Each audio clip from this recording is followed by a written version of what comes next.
Games You Missed is a series where I highlight a great game that may have escaped your notice. If you have any suggestions for games you'd like to see featured in this series, be sure to leave them down in the comments section. But today we're going to be talking about Tokyo Mirage Sessions.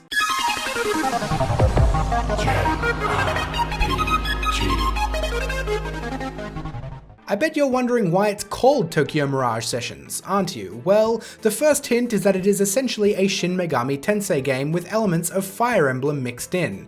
If we shorten Tokyo Mirage Sessions to TMS and then flip reverse it, we get SMT, the common abbreviation for Shin Megami Tensei. You might also be wondering how you missed it, but that's easy. It's a Wii U exclusive.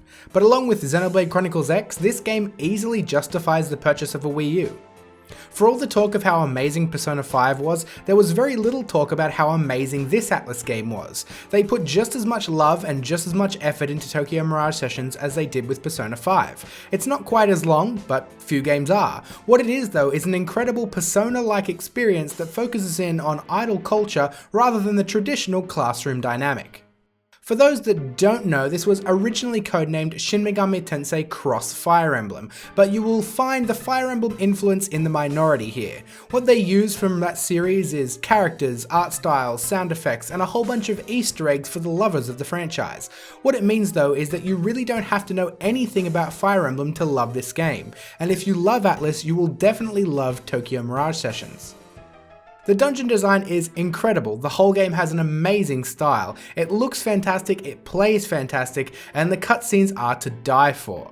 Sure, you'll do a bunch of lame things just like you do in Persona 5, like dance lessons and other trivial tasks to raise trivial seeming stat points, but that's all part of the fun in the end and helps break up the sprawling and extravagant dungeons. Plus, of course, there are relationships to worry about. The story is compelling and the characters are lovable, but what really sets this game off is the battle system. It's played out on a stage, like a brilliant show, and it's a great variation on Atlus's more traditional turn-based battle systems. I will only say one thing for the so-called censorship that a very vocal minority screamed about on release. You do not understand what censorship is in this case, because there wasn't any. The first dungeon was originally clad with bikini-wearing models, and in the localization this was altered to be more of a fashion model, and not completely unsexy, mind you. And the reason it was changed is because this was exactly the developer's intent. Bikini modeling in Japan is not like bikini modeling over here. It is a different culture. It's not like Sports Illustrated swimsuit models who are only there to give you a hard-on. This is precisely why they altered this. It gives us the closest experience to what the original developer intended us to have. Apart from this one very smart and overall insignificant change, there is very little censorship in the game, if at all, and it is a great take on idol culture that you should all play. Here's hoping we get a Nintendo Switch port sometime in the future so more of you can experience the magic. And if you like magic, you can help me make my sad face disappear by hitting that like button. Subscribe to see more of me and everything I do, follow me on social media, and by checking out my Patreon page and the Amazon links in the video description to help support my channel.